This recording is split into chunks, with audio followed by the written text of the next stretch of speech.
Saul of Tarsus, later to be known as Paul, is the single most influential writer in all of Christianity. His writings make up the core of the Orthodox belief system. In fact, he is so influential and so very different from the teachings of Jesus in the gospel that it would actually be more accurate to call Christians today Paulians.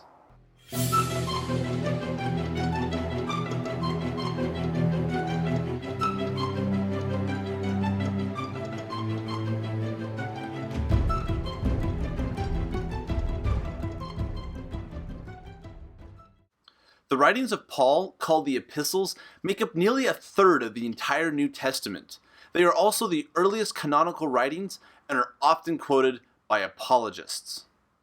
The Catholic view of Paul is that he was a pillar of the church, inspired by God to found and teach churches all over the Roman Empire, and then to die in the only glorious way that a Catholic can, by martyrdom in Rome.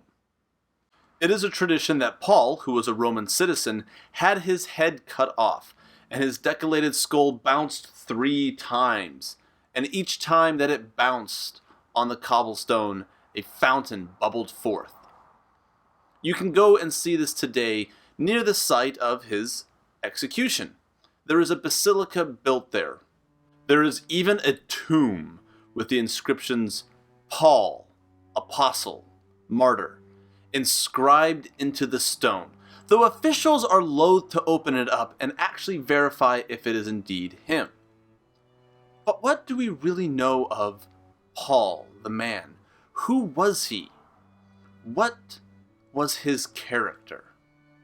Strangely enough, we actually have 2 sources on Paul: the letters that he himself wrote and the book of Acts, in which he plays a prominent role. There are no other texts that mention him other than later writers. There is no Roman record of him at all, anywhere, and there are no Jewish records of him, which is strange seeing as he was, so prominently, a Jewish Pharisee, as he claims. Nor is there any record of him persecuting the Christians, and then later on becoming an apostate. Much later Jewish writings do refer to Paul, but it is as a heretic. Most interesting, Josephus, who is noted for writing about even the most minor of Jewish figures at the time, is completely silent on Paul. We only have 2 sources, the epistles and Acts. But even the epistles, of which there are 14, have their own issues. We know that 6 of them that are attributed to Paul were not actually written till 50 to 150 years after his death in AD 65. We also know that the anonymous book of Hebrews, though traditionally ascribed to Paul, has not been considered actually written by him for several centuries. In fact, it was even known during the 4th century by Jerome that Hebrews might not have been actually written by Paul himself. That leaves 7 letters that can be reasonably attributed to Paul himself. But what are the pseudographica, or the writings under another name? What would be the purpose of attributing these letters to Paul? Well, it's a very useful thing if you are having an internal conflict in your church, and suddenly you can produce a paper written by an icon of your church that nicely supports your stance and does away with your opponent's beliefs. This was also a very common practice at the time and not considered wrong or plagiaristic as we would consider it today. The idea of writing a letter or a book and giving authorship to a person that you thought would agree or write something similar to your own writing was indeed a very common practice. The Paul of the epistles is brash, outgoing, and even egocentric, using the personal pronouns I, myself, me, at a rate of over 20 times per 1,000 words. He makes it quite clear that he is his own man, and he received his calling from revelation and scripture. He shows deference to no other apostle, and he is quite boastful in his tactics of converting souls, going as far as to admit to lying to convert people. He claimed to be a Pharisee and a student of Gamaliel, a leading authority in the Sanhedrin in the early 1st century. This is very interesting because while Paul rails against women in his writings, Gamaliel actually wrote in defense of the rights of women. If Paul indeed was a student of Gamaliel, he was a poor one. So the picture that we get of Paul from the epistles is very much of a lone wolf, rejecting the authority of the other teachers while still claiming to be in alignment with them. He chastises, coerces, and harangues the other churches, all the while boasting about his many, many exploits. The Paul of the book of Acts is very different. He is meek, patient, and very much gives deference to the other apostles. When he disagrees with the other apostles, it is with humility, and is none of the characteristic firebrand personality that we are so used to from his own writings. Catholics believe that the book of Acts was written by Saint Luke, the supposed author of the Gospel of Luke. And indeed, we know that the author of Acts also wrote the Gospel of Luke. It is thought that Luke was a scribe to St. Paul. And indeed, Paul did have a scribe. We know this actually by looking at the epistles, and the final paragraph, which is usually a greeting from Paul, is written in a much hastier and coercive style than the rest of the epistles, often as a final personal signature greeting, if you will, from the apostle himself. But to say that the author of Acts was an intimate of Paul's is very unlikely, as the characters as they are written are completely different.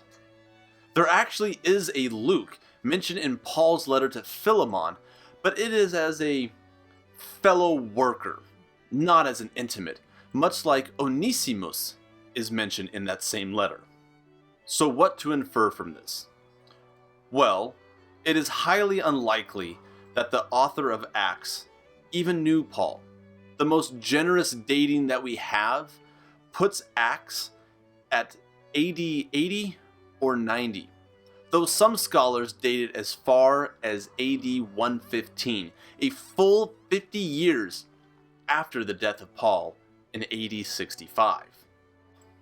No, this was not a valid character study of the man, but rather a squeezing in of the shell of a man to give greater credence to another story, much like John the Baptist was squeezed into the Gospels. And why would they do that? Well, as Paul clearly illustrates in his epistles, the early Christian church was a mess of competing churches that had very loose ties to one another. And if one church wanted to assimilate another church or cult into their own, then they wrote that leader of that cult as subservient to their own, much like John the Baptist's followers, and he had a cult that followed him after his death, was written into the Gospels as subservient to Jesus himself, just as Paul was eventually written as subservient to Peter himself. The Paul of the epistles, he would have had none of that. He was equal to, or in his own mind, better than all the other apostles that were out there preaching the word of Christ.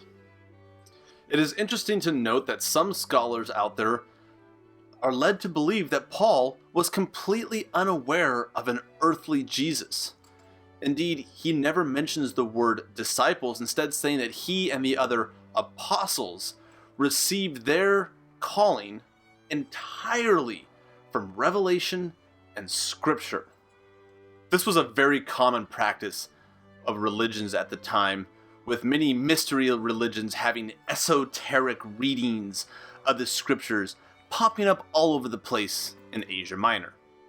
Paul seems to strongly claim this as he writes to his fellow initiates, and indeed even the Gospels have hints of this, although with a historical figure of Jesus thrown in, though this indeed itself might be a exoteric reading of the scriptures with an esoteric teaching to the initiates.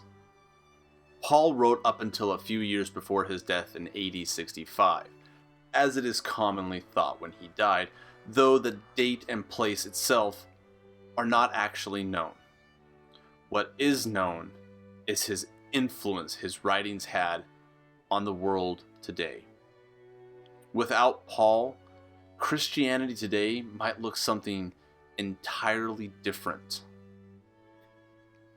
Indeed, Paul can be said to be the father of modern Christianity.